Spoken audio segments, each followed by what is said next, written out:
Bonjour à tous, c'est Gilles Mancillon, je venais vous souhaiter une très belle journée. On est dans cette nouvelle lune en Poisson avec cette conjonction de Neptune, du Soleil, de la Lune et de Mercure en Poisson.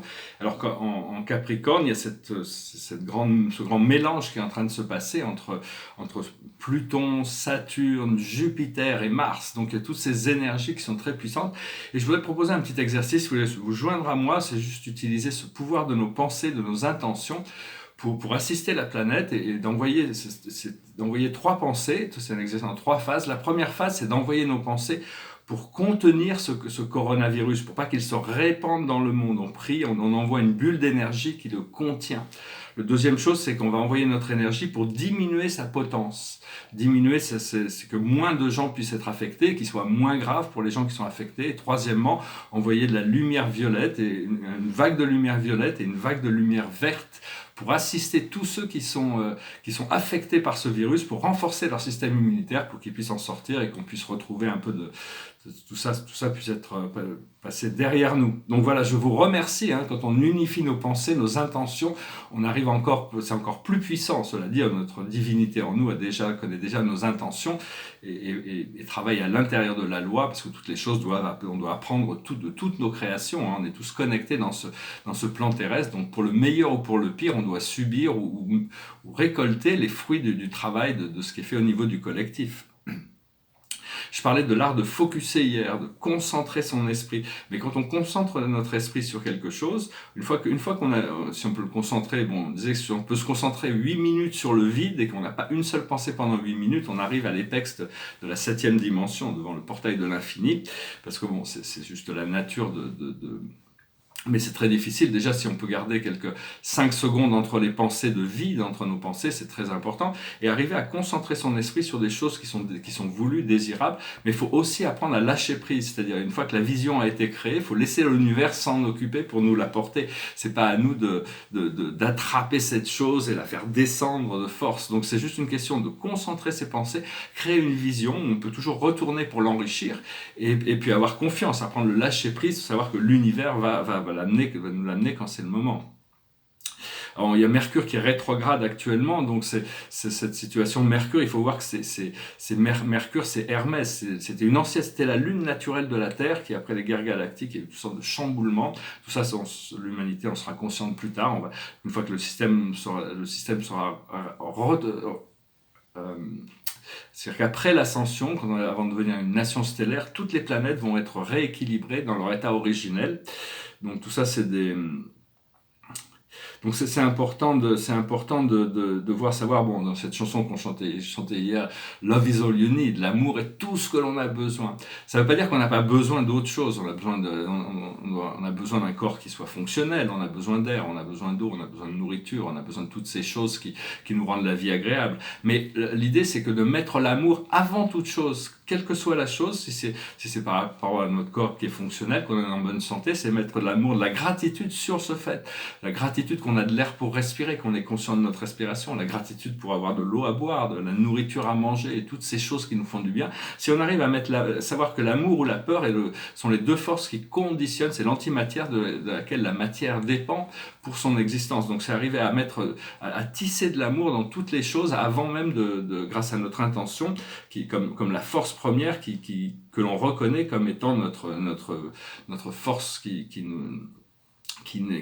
on doit réclamer l'amour et le pardon jusqu'à ce que ça devienne quelque chose de permanent dans notre vie, c'est-à-dire quelque chose d'automatique, de ne pas se laisser distraire par ces choses inférieures.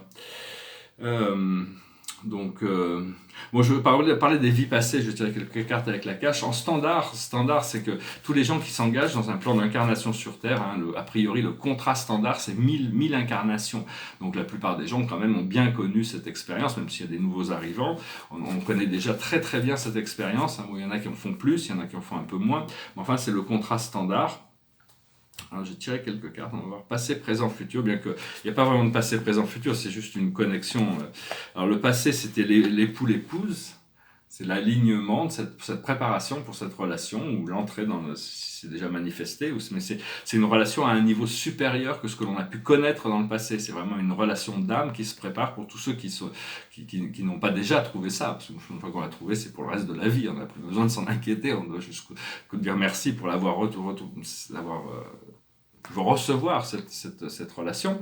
Là où on en est actuellement, c'est la chevalerie, c'est la noblesse, c'est le courage, c'est la bravoure, c'est défendre les faibles et les faibles contre l'injustice, c'est toutes ces choses, c'est les valeurs, c'est la chevalerie, c'était quelque chose qui était quand même, c'est basé sur des principes de noblesse, noblesse d'esprit, disons.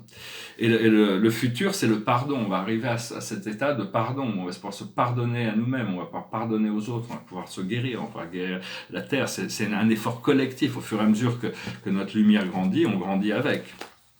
Voilà, j'espère que ce message a été intéressant. Je parlais hier d'archéologie, de faire cette découverte archéologique, l'immense statue en or et platine de Poséidon, qui était au centre de l'île de Poséida en Atlantis. Mais j'ai réfléchi parce que bon, je pourrais plus ou moins savoir où elle est, où est-ce qu'elle est, hein, physiquement, parce que elle est pas très loin de la chambre des maîtres. Et on sait que la chambre des maîtres est quelque part au nord de Bimini, hein, l'île de Bimini. Mais cette chambre des maîtres, c'était quelque chose qui nous permettait de voyager dans le temps et l'espace, même intertemporellement, de manière instantanée. C'était quelque chose, il n'y avait que les maîtres, les Atlaras qui avaient accès à cette technologie. Mais à la chute d'Atlantis, cette technologie a été complètement déréglée.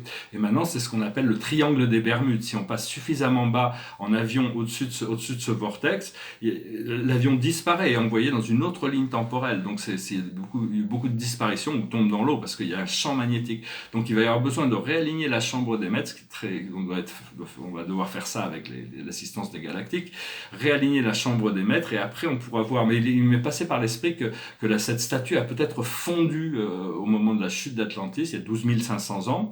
C'était vraiment, c'est parce que ça a créé, quand le second satellite d'Atlantis, la deuxième lune d'Atlantis, qui était un cristal arcturien qui régularisait toutes les technologies, le groupe arien a réussi à prendre contrôle de ces technologies après plusieurs milliers d'années. Ils ont réussi à comprendre les technologies et ils ont voulu détourner le satellite d'Atlantis pour s'en servir comme une arme de destruction massive contre un royaume perse contre lequel ils étaient en conflit, mais seulement le cristal n'était pas fait pour ça, donc il a perdu son orbite et il s'est écrasé, il y a eu une suite d'explosions nucléaires qui se sont passées, le continent, les 5 îles du continent ont chuté sous l'eau, qui s'est à peu près déplacé pour devenir le pôle sud, hein. Maintenant c'est complètement gelé, hein, avec tout ça, mais il va remonter, il va réémerger plus tard, et donc ça a créé des tsunamis, hein, sur l'Afrique, sur l'Amérique du Sud, l'Amérique du Nord,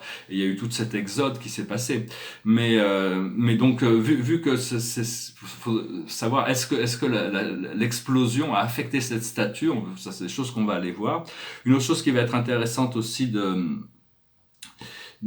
parce que bon, toutes ces technologies d'Atlantis, c'est sûr qu'il y a certains des cristaux de feu, bien qu'il y ait eu cette explosion, qui ont quand même gardé un peu de leur potence, et qui maintenant, ils se dirigent vers le sud de la Floride. C'est pour ça qu'il y a toute cette énergie au sud de la Floride. Les gens vont faire la fête, mais spirituellement, il y a beaucoup d'énergie qui viennent de ces cristaux, les cristaux de feu d'Atlantis, qui sont dirigés vers Miami Beach, et ces endroits où moi j'ai vécu. J'ai toujours senti cette énergie très, très puissamment, les énergies d'Atlantis et du triangle des Bermudes. Et donc, il y a une autre découverte qui va être très importante à faire, c'est les lits de cristaux. Il y a des lits de cristaux en Arkansas, un lit de cristal au Brésil. Il y en a un autre au Tibet. Le Tibet était une ancienne colonie d'Atlantis. Et donc, c'est souterrain, c'est des sortes de villes souterraines où on faisait pousser les cristaux. Et dans ces cavernes, ces immenses villes souterraines, il y a toutes sortes d'extraterrestres bienveillants qui entretiennent certains des cristaux de feu. Donc, c'est des endroits absolument merveilleux à découvrir. Et c'est des choses que l'on va découvrir. Et donc voilà, je voulais passer par là, faire une vidéo avec cette nouvelle lune, hein, nouvelles intentions, nouveau cycle qui se prépare. Et c'est vraiment ce qu'on arrive, c'est avoir l'esprit au-dessus de la matière, hein, que notre esprit domine toute notre matière pour être complètement en contrôle. Et savoir, et tous les matins, il faut demander à ce que inviter Dieu dans votre vie, inviter sa présence, demandez-lui ce que vous pouvez faire pour lui. Dieu n'a aucun besoin d'aucune sorte, hein, il est Dieu, euh, mais bon, cette invitation va ancrer cette présence, cette possibilité d'avoir plus de connexion. Et donc voilà, hein, les tableaux derrière moi ici, c'est un tableau du système solaire. Essentiellement, mais il est très très étrange dans sa lumière, hein, c'était vraiment je suis qui je suis en haut, enfin bon, il est en train d'évoluer, c'est une sorte c'est un peu comme la Terre au centre, là, elle est un petit peu avec les autres planètes, elle est un petit peu sombre, on a besoin de l'éclaircir. Et ici, c'est un tableau cosmique sur un champ stellaire d'étoiles bleues. Je trouve très très beau, très réussi ce tableau. J'en ai fait que 2 comme ça, l'autre est vendu. Il est à Paris, j'essaierai de le racheter quand j'aurai les moyens. Et donc voilà, enfin, une priorité de racheter mes tableaux, j'en ai plein d'autres, mais donc ça va venir. À un moment donné, je vais peut-être voir ce que je peux faire pour ça. Donc je vais chanter cette chanson, c'est une très très très très vieille chanson, vous connaissez, je sais pas pourquoi, passer par la tête, elle était là, bon, je vais la chanter, c'est une très vieille chanson. In the cavern, in the canyon, excavating for a mine, dwelt a miner, 49er, and his daughter Clementine. Oh my darling, oh my darling, oh my darling Clementine, you are lost and gone forever, dreadful sorry Clementine. Light she was and like a fairy, and her shoes were number 9. Herring boxes without topses, sandals were for Clementine. Oh my darling, oh my darling, oh my darling Clementine, you are lost and gone forever, dreadful sorry Clementine. Drove she duckling to the water every morning just at 9, hit her foot against a splinter, fell into the foaming brine. Oh my darling, oh my darling, oh my darling Clementine, you are lost and gone forever, dreadful sorry Clementine. Rubbing lips above the water, blowing bubbles soft and fine, but alas, I was no swimmer, so I lost my Clementine.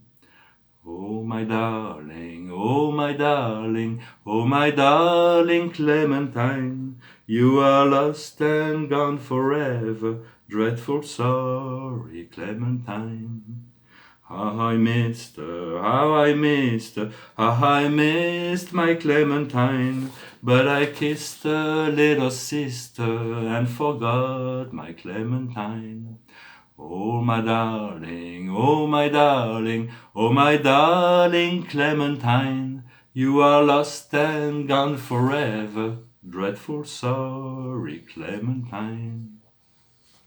Une chanson marrante, un peu cynique sur quand on perd l'amour, on en trouve toujours une autre un peu. Voilà, donc je vais tirer une dernière carte, puis bon, changement grandiose qui se prépare. J'espère que vous êtes prêts, vous avez demandé. Et la carte de la journée, c'est aller loin. On se prépare pour un marathon. Hein. C'est vraiment, une fois que le cycle aura fini, on se prépare pour un nouveau marathon qui est complètement dangereux. Ça peut paraître dangereux parce que c'est l'inattendu qui est devant nous, mais en essence, une fois on se sent bien dans notre mission, on se prépare parce qu'il y a tout cet âge d'or qui a besoin de préparer, le premier contact, l'âge d'or. Maintenant, on a fait tout le travail de terrain, on a fait le travail de la base. Maintenant, il va falloir ancrer ça dans le monde entier. Donc voilà, hein, on se prépare. Je vous souhaite une excellente journée. Je vous remercie pour tout. Je vous dis à bientôt. Namasté.